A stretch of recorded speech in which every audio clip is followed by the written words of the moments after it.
Bipin, what is the best way to estimate net profit margin considering there are various costs involved in the business process? Yeah, that's actually a really good question for the brand startup, Bipin. No, so that is, I guess that's a complex question because I have to really show you how to do that. But there's a calculation that you can do quite instantly when you're actually looking at that.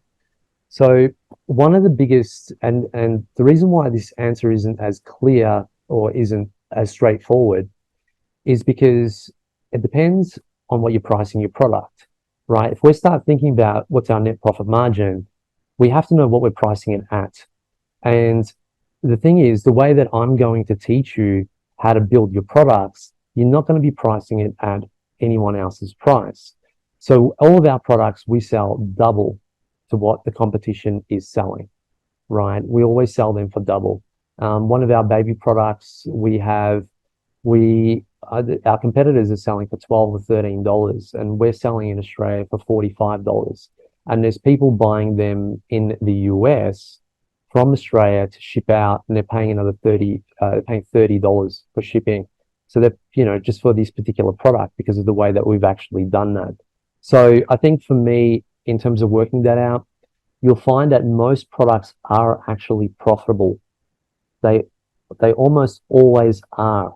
The reason why if a product isn't profitable, and if you cannot sell it for more, is usually it comes down to the presentation of your product, differentiation of your product, how you're communicating with your customers, right? But most products are actually profitable. That's a big thing. But yeah, in the 8-week brand startup, I'll be going over that a lot more detail.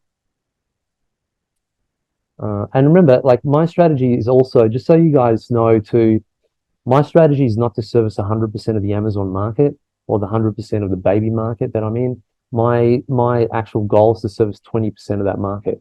20% of all markets are these people that have a great income, 150, 200,000, and they're willing to pay anything for a really good quality product.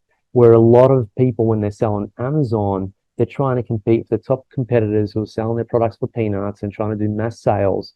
I don't do that, right? I would rather sell less product and make more profit than have a bigger headache when it comes to needing a lot more inventory, when it comes to needing a lot more customer service, etc.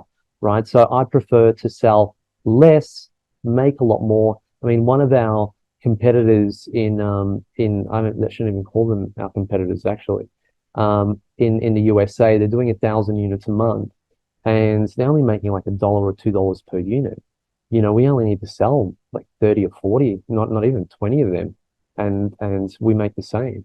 And we sell more than that. So it doesn't make sense to have a product or to pick a product that is that's hot selling just to make some quick money. Don't do it that way. Do it the other way. Smart, right? Take your time, get a product, really focus on the value you're giving to your product, make it something premium. So that way, when you compare your product to the other person's product, you're like, man, this product's the best. They're definitely going to buy this product. Then you set your own price, right? You set your own price. So we're not even on page 1 in the USA, and we're making more profit than the guy that's on page 1, ranked 1, right? So that's kind of a little thing that I focus on. On the 20%, I don't focus on the masses. Just like there's 20% of you guys on the call today from the AOE members. So there you go. Hey there, this is Neil-Asher from the Aussie Online Entrepreneurs. I want to say a big thank you for watching this video. That video actually was from the regular Monday night Q&A session, excuse me, that I have with the members of the Aussie Online Entrepreneurs. Over 2,500 of us now, and growing, by the way. We're the fastest growing community of e-commerce entrepreneurs right here in Australia, with sales, by the way, of over $50 million. Now, if you'd like to find out more about what we do at the Aussie Online Entrepreneurs and get yourself off there and come and join us, all you need to do is go to www.aussieonlineentrepreneurs.com.au. AussieOnlineEntrepreneurs.com.au. The link for that, by the way, is underneath this video, and I will welcome you with open arms and look forward to seeing you in the next video. Till then, have a good one. Bye.